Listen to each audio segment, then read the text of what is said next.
Whittward, Carver, and the great detective Debacle. All right, gather round, you twisted lot. Picture this, a cozy little Belgian cafe, the kind of place where the waffles are so bloody good, they'd make a diabetic weep tears of joy.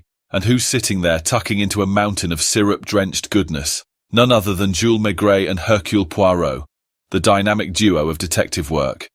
Maigret, with his pipe clenched between his teeth like a bulldog with a bone, looks up from his waffle and goes, "You know, Poirot, I've been thinking, these Sherlock Holmes novels, they're a bit of a joke, aren't they?" Poirot, with his moustache twitching like a squirrel on crack, nearly chokes on his waffle. "Mon ami, how can you say such a thing? The man is a genius." Maigret leans back, a smirk playing on his lips. A genius? The bloke can't even solve a case without his bloody sidekick. I mean, what is Watson, a human plot device? Poirot's eyes widen and he jabs his fork in Maigret's direction. But that is the beauty of it. Holmes needs Watson to bounce his ideas off, to ground him in reality. Maigret scoffs. Reality? The bloke's a bloody fictional character, Poirot.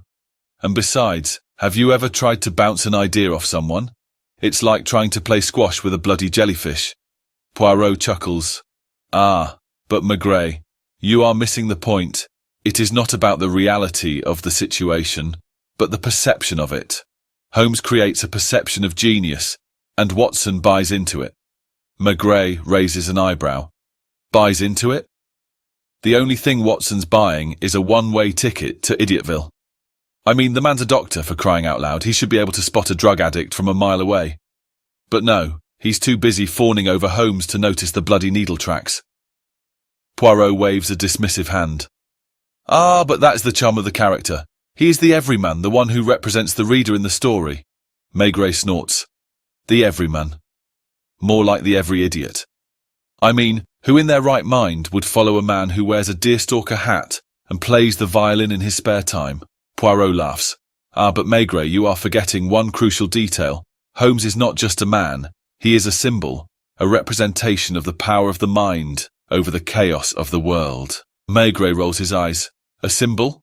The only thing he's a symbol of is the power of cocaine over common sense. I mean, the man's a bloody junkie, Poirot. He should be in rehab, not solving crimes.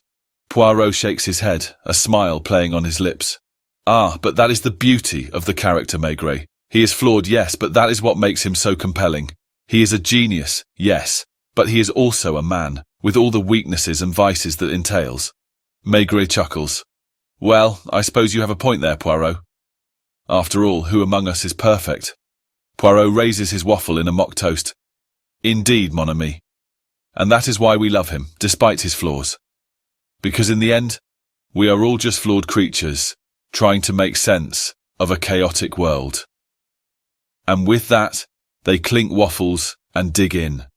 The sweet taste of syrup and the bitter taste of reality mingling on their tongues. Because in the end, isn't that what life is all about? Finding the sweetness in the chaos and laughing at the absurdity of it all. So there you have it, folks. The great debate of Sherlock Holmes, settled over a mountain of Belgian waffles. And if you ever find yourself in a cozy little cafe, tucking into a syrup-drenched treat, just remember, even the greatest minds have their flaws. And sometimes, those flaws are what make them so bloody brilliant. And with that, I leave you to your laughter, your tears and your waffles. Because in the end, isn't that what life is all about? The sweet, the bitter, and the absurd. Enjoy the ride, you twisted lot. Enjoy the ride.